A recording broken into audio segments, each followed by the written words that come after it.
Hello guys, this is the day 1 of my winter series. આજે હું તમારી માટે લઈને આવી છું બહુ જ પૌષ્ટિક અને સ્વાદિષ્ટ પંજીરીની રેસીપી.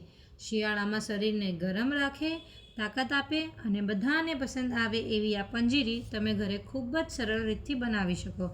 તો ચાલો આજે આપણે બનાવીએ એકદમ ટેસ્ટી અને હેલ્ધી પંજીરી. સૌથી પહેલાં એક નોનસ્ટિક પેન લઈ તેમાં થોડું ઘી લઈને થોડા અખરોટ, કાજુ, બદામ ઉમેરી સાંતળી લઈ તેને બીજા વાસણમાં લઈ લેવા. તેના પછી ગુંદરને એડ કરી ક્રિસ્પ થાય ત્યાં સુધી શેકી લેવા. હવે મખાણાને એડ કરી ધીમા તાપ ઉપર રાખી આવા ક્રન્ચી અને ક્રિસ્પી થાય ત્યાં સુધી શેકવા. હવે 1 ચમચી ઘીમાં મગજતરીના બી નાખીને ધીમા તાપ ઉપર આછા ગુલાબી થાય ત્યાં સુધી શેકી લેવા.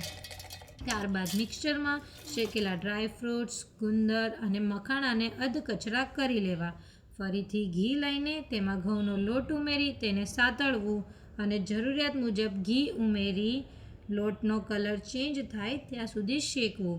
ત્યારબાદ ગેસ બંધ કરીને તેની અંદર અધકચરા ડ્રાયફ્રૂટ્સ, ગુંદર અને મખાણાના મિક્સચરને બરાબર મિક્સ કરી લેવું.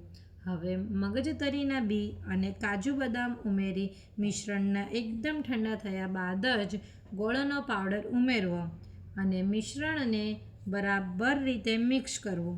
તેમાં અડધી ચમચી ઇલાયચી પાવડર, પિસ્તા અને ગુલાબની પાંખડીઓ નાખી મિક્સ કરી દેવું અને તૈયાર છે આપણી ફાઇબરથી ભરપૂર, એનર્જેટિક અને બૂસ્ટર પંજીરી. Thank you.